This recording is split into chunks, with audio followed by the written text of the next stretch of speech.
Assalamualaikum warahmatullahi wabarakatuh.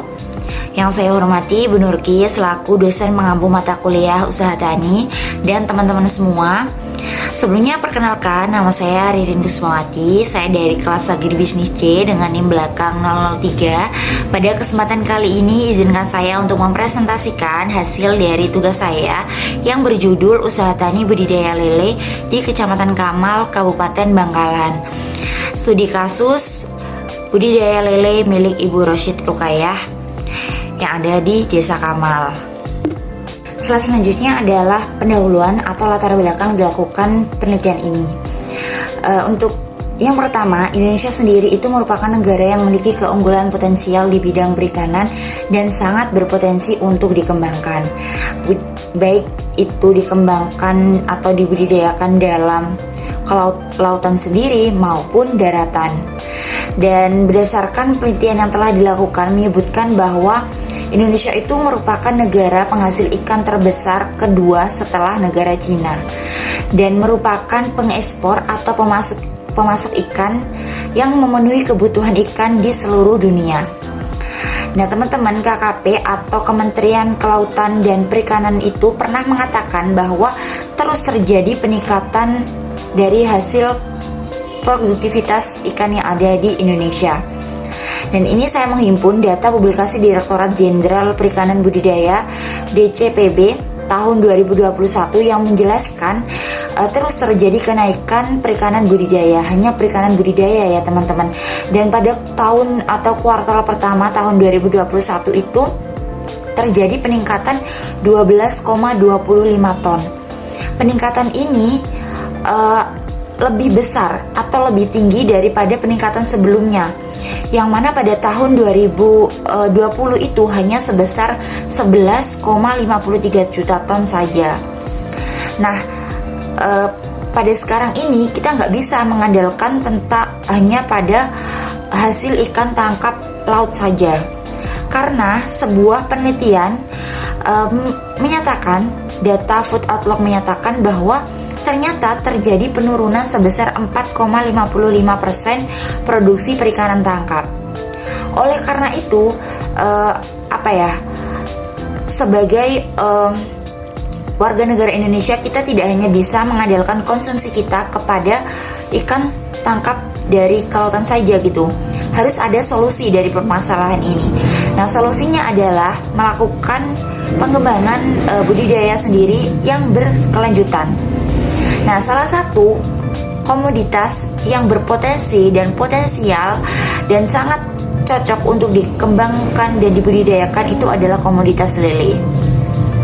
Di Provinsi Jawa Timur sendiri pada tahun 2019 menurut data Pusat Statistika menyebutkan bahwa Jawa Timur ini menduduki peringkat ketiga dari 6 provinsi yang ada di Pulau Jawa dan menghasilkan rata-rata produksi lele itu sebesar 124 ton, di mana 61 tonnya itu berada di Kabupaten Bangkalan. Dan data ini diambil tahun selanjutnya, yaitu pada tahun 2020. Nah, ini bisa disimpulkan bahwa hampir setengah produktivitas lele yang ada di Jawa Timur itu ada di Kabupaten Bangkalan. Dan ini menandakan bahwa Kabupaten Bangkalan itu memiliki potensi untuk dilakukan pengembangan atau budidaya lele. Data Ditjen dari Direktorat Jenderal Perikanan Budidaya DCPB juga mengatakan bahwa pada tahun 2017 itu terjadi kenaikan sekitar 100,77 juta ton atau setara 113% produktivitas ikan lele. Nah, ketika komoditas ini diterapkan dan dilakukan budidaya berkesinambungan, maka tentu saja akan menaikkan perekonomian yang ada di Kabupaten Bangkalan yang merupakan kabupaten yang berpotensi untuk dilakukan pengembangan komoditas lele. Sehingga pada penelitian ini yang akan kita lakukan yang pertama adalah melakukan analisis usaha tani budidaya lele berdasarkan aspek finansial dan non finansial. Kemudian kita juga akan mengidentifikasi sumber dari pembiayaan budidaya lele ini, baik dari apakah hanya pada pemilik usaha saja ataukah ada pinjaman. Kemudian kita identifikasi kendala yang dihadapi dan strategi yang akan diterapkan untuk mengatasi kendala tersebut. Kemudian adalah kelebihan dan kekurangan apa saja yang akan dihadapi oleh pemilik usaha tani ini jika menerapkan asuransi dari pemerintah. Lalu yang terakhir adalah kita akan melakukan analisis tentang pola kemitraan apa yang harusnya diterapkan pada usaha tani budidaya lele ini. Selanjutnya adalah metode penelitian. Untuk lokasi dan sampel penelitian dilakukan secara sengaja atau purpose sampling, di mana lokasi penelitian ini ada di pabrik tegel Kamal Bangkalan. Dan untuk sampelnya, ini merupakan pemilik usaha tani budidaya lele, Ibu Roshid, yang berusia atau berumur 47 tahun dan telah melakukan budidaya atau usaha tani lele selama hampir 10 tahun. Dari tahun 2012, walaupun beliau sempat vakum selama 6 tahun, namun sampai sekarang masih melakukan usaha tani lele. Kemudian untuk jenis data dan sumber data yang pertama itu ada data primer. Data primer ini dilakukan dengan survei dan wawancara langsung dengan owner atau pemilik dari usaha tani budidaya lele, yakni Ibu Roshid.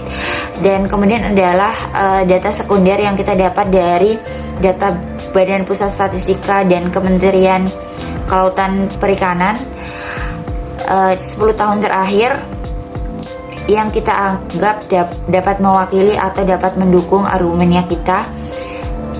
Kemudian adalah analisis data. Jadi analisis data ini yang pertama adalah kualitatif.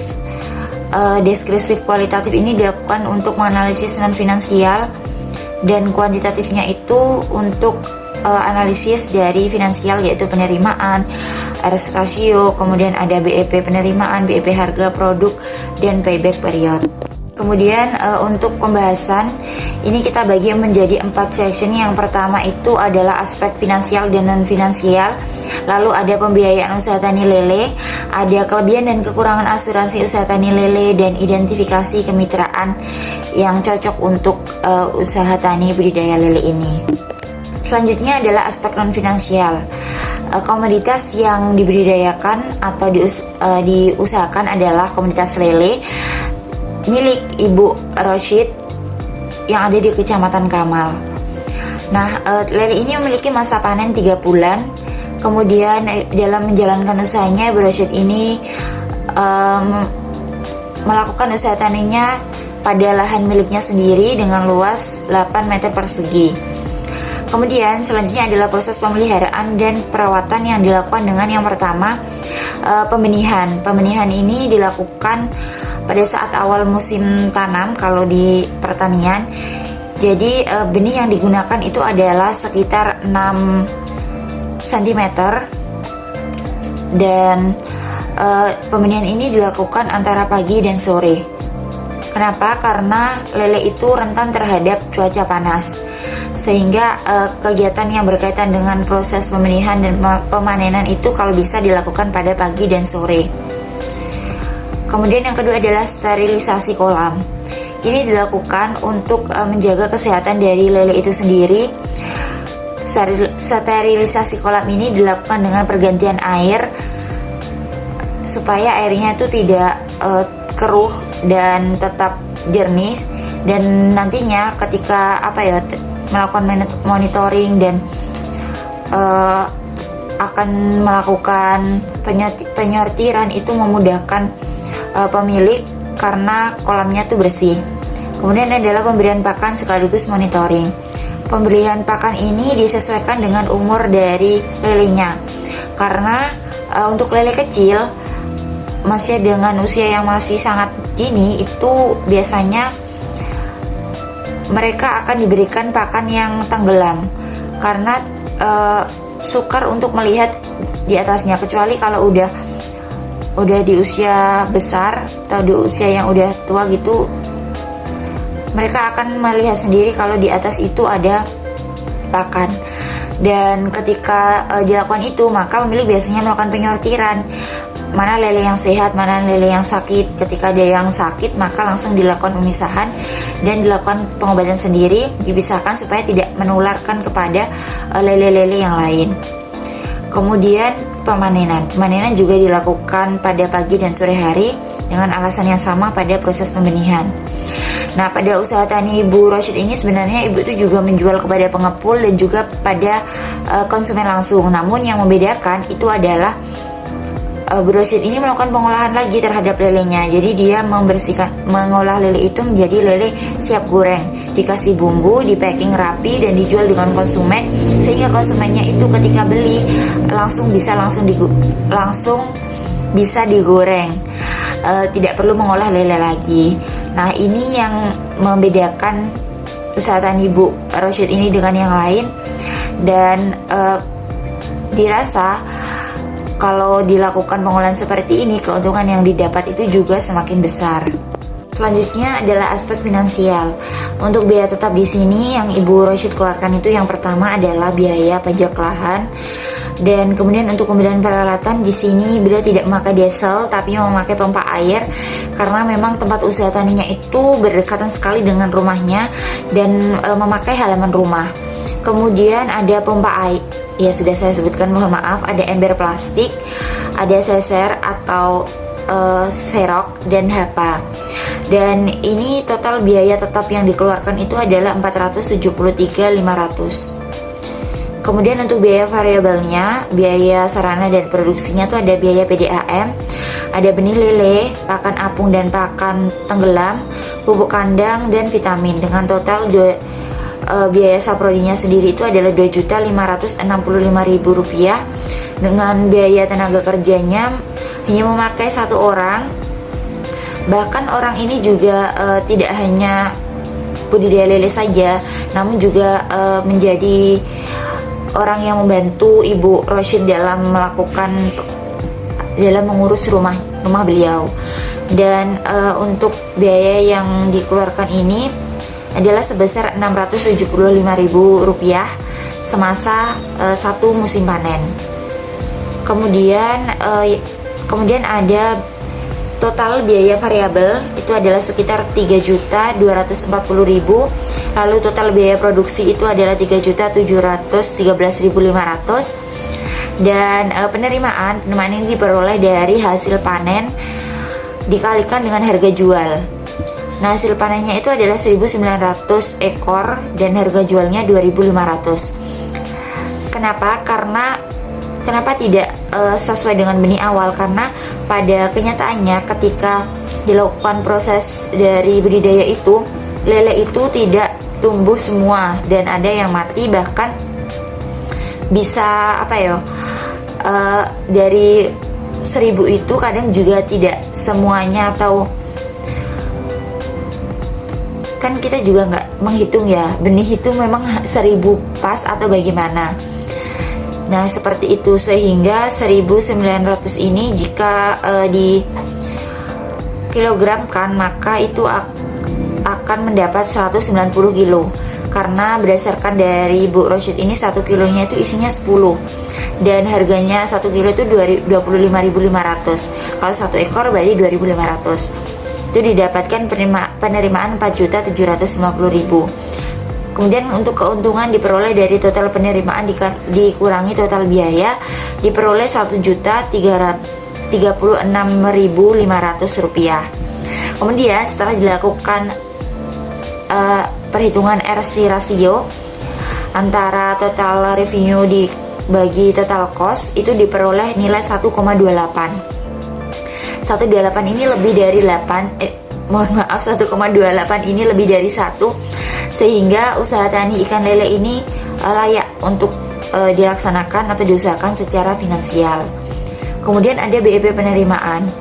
Ketika dilakukan perhitungan, didapatkan bahwa BEP penerimaan ini adalah Rp2.152.273. Total penerimaan tadi yang kita hitung adalah 4.750.000. Jadi ini lebih besar dari BEP penerimaan, sehingga usaha tani yang Ibu Rosyid lakukan ini adalah mengalami keuntungan. Dan pada posisi BEP penerimaan 2 juta sekian ini, Ibu Rosyid itu ketika mendapatkan hasil penerimaan seperti ini, maka beliau dikatakan tidak untung dan tidak rugi atau berada pada titik impas. Kemudian BEP produksi itu sekitar 596 ekor. Untuk sekarang total produksinya itu adalah 1.900 ekor. Jadi ini lebih besar dari BEP produksi yang dihitung 596 ekor. BEP produksinya berarti produksi untuk pada saat ini tuh mengalami keuntungan, dan Ibu Rosyid mengalami tidak rugi dan tidak untung pada produksi 596 ekor. Kemudian ada BEP harga 1.705. Jadi ketika harga berada pada 1.705 ini, Ibu Rosyid akan mengalami titik impas. Budidayanya tidak rugi dan tidak untung. Dan untuk saat ini karena harganya masih 2.500, jadi Ibu Rosyid masih mengalami atau masih berada pada posisi untung. Kemudian yang terakhir adalah payback period. Setelah dilakukan perhitungan, ternyata itu didapatkan nilai 2,2 tahun. Jadi investasi ini akan kembali pada tahun kedua setelah dilakukan budidaya. Dan karena ini kurang dari nilai ekonomis, maka usaha tani yang Ibu Rosyid laksanakan ini dapat dikatakan layak secara finansial. Untuk selanjutnya adalah sumber dari pembiayaan. Yang pertama, modal berasal dari uang pribadi yang bersumber pada tabungan keluarga. Jadi Bu Rosyid ini dalam melakukan budidaya usaha tani lele, beliau tidak melakukan pinjaman ke bank sama sekali, dan uang yang digunakan itu adalah tabungan milik keluarganya, sehingga dalam pelaksanaannya itu terdapat kendala, teman-teman. Yang pertama adalah tabungan itu dipakai untuk keperluan lain, sehingga ketika itu terjadi, mau tidak mau terpaksa Ibu Rosyid hanya melakukan budidaya lele itu seadanya. Bahkan kadang hanya satu kolam yang beroperasi. Itu karena Bu Rosyid memiliki keterbatasan modal, dan sumber modal yang bisa dia pakai ada dan digunakan untuk keperluan lain. Kemudian beliau sangat anti pada pinjaman bank karena tidak takut untuk melakukan riba. Kemudian untuk strateginya, yang pertama itu adalah berdasarkan kendala yang telah dirincikan tadi, kita menentukan strategi. Yang pertama itu adalah memisahkan uang pribadi dan uang usaha.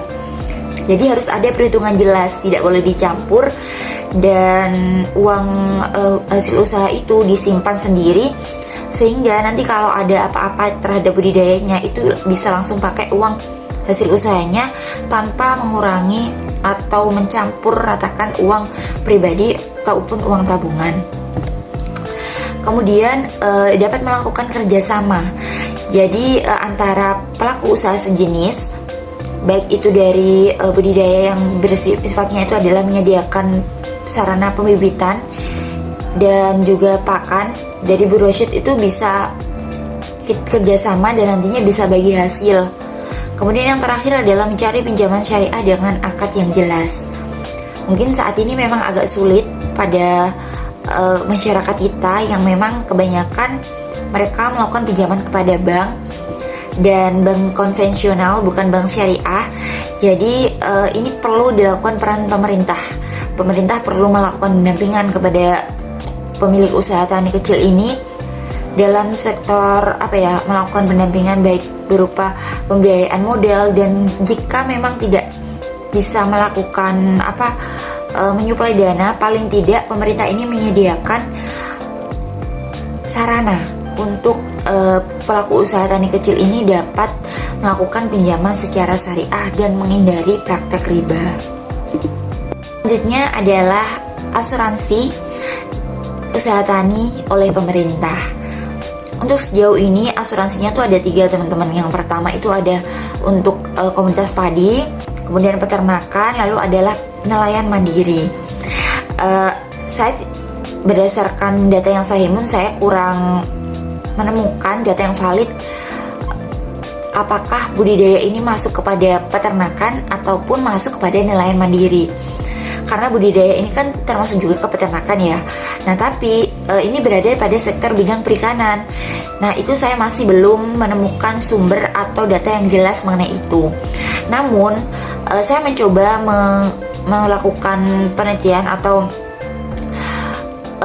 mencoba membaca dan mengidentifikasi, menganalisis berdasarkan data yang ada ketika diterapkan asuransi usaha tani lele itu terdapat kelebihan dan kekurangan yang akan didapat oleh pelaku usaha tani budidaya lele, yakni Ibu Rosyid. Yang pertama adalah beliau akan mendapatkan proteksi terhadap kegagalan budidaya, karena di asuransi itu menjamin ketika terjadi kegagalan maka asuransi akan mengganti biaya modal yang dikeluarkan, dan pembudidaya tidak perlu khawatir akan adanya kegagalan panen. Kemudian nilai ganti rugi besar yang diberikan itu memang besar karena ini berkaitan dengan adanya subsidi pembayaran premi. Jadi pemerintah itu memberikan subsidi. Jadi yang dibayarkan oleh pelaku usaha tani itu tidak 100%, tapi telah disubsidi pemerintah. Dan ini berkaitan juga dengan nilai ganti rugi yang besar itu tadi. Kemudian yang ketiga adalah kekurangan. Kekurangannya adalah terdapat minimal luas lahan. Kalau tidak salah di AOTP yang tanaman pangan itu adalah 1 hektar. Nah, kebanyakan dari kita budidaya itu cuman hanya kurang sekali dalam 1 hektar gitu. Bahkan hanya sepekarangan rumah ataupun 100 meter persegi saja tidak sampai gitu kadang-kadang tuh. Beda kalau untuk proses pertanian. Kalau di perikanan dan budidaya itu mereka memang memanfaatkan lahan pekarangan rumah. Kemudian ada beberapa resiko yang tidak bisa diklaim. Jadi pihak asuransi itu kan memetakan ya resiko apa saja nih yang bisa diklaim. Kayak kalau padi tuh ada resiko mengenai penyakit, dan penyakitnya itu pun juga dirinci penyakit ini Kak. Selain dari penyakit itu tidak bisa diklaimkan. Nah, jika itu diterapkan di budidaya juga akan seperti itu. Kemudian proses klaim yang tidak mudah. Tidak mudahnya dalam ini adalah bisa saja terjadi proses kemoloran dari cairnya premi itu loh, cairnya dari uang asuransi itu, sehingga kan kalau misalkan seperti itu kan ya sama saja gitu, karena pada akhirnya kita akan mencari modal dari tempat lain, ataupun entah kita pinjam atau itu mengeluarkan uang pribadi untuk memulai modal usaha lagi. Dan kalaupun tidak ada, ya berarti akan terhambat proses dari mulai budidayanya. Kemudian yang terakhir adalah identifikasi kemitraan. Pola kemitraan yang ada di yang terjadi ini, dan berdasarkan yang survei dan identifikasi yang telah saya lakukan, yang paling tepat itu adalah pola kemitraan dagang umum. Jadi pelaksanaan kemitraan ini dilakukan dalam bentuk kerjasama yang dilakukan dalam bidang pemasaran, penyediaan lokasi atau penerimaan pasukan dari usaha mikro kecil dan atau menengah oleh usaha besar yang dilakukan oleh secara terbuka. Nah, pihak mitra yang sangat tepat untuk dijadikan mitra oleh budidaya lele dari Bu Rosyid ini adalah Bangkalan Plaza, pengelola Bangkalan Plaza. Jadi di bagian Bangkalan Plaza itu kan tentu akan ada bagian yang akan menjual sayur dan ikan kan. Nah, lele ini bisa masuk di situ. Kenapa? Karena yang pertama, tentu aja orang itu akan, pada masyarakat kita sekarang ya, lebih menginginkan makanan yang bisa langsung disajikan. Kalau di pembahasan sebelumnya kan saya sampaikan bahwa Bu Rosyid ini melakukan pengolahan terhadap ikannya. Jadi dia memberikan nilai tambah dengan melakukan pengolahan, berikan bumbu sehingga lele itu siap saji, siap goreng.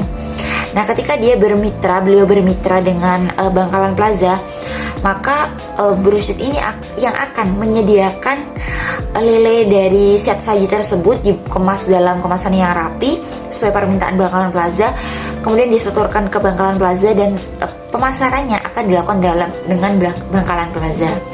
Memang kerjasama dagang umum ini hanya bagian ininya saja, pemasarannya saja.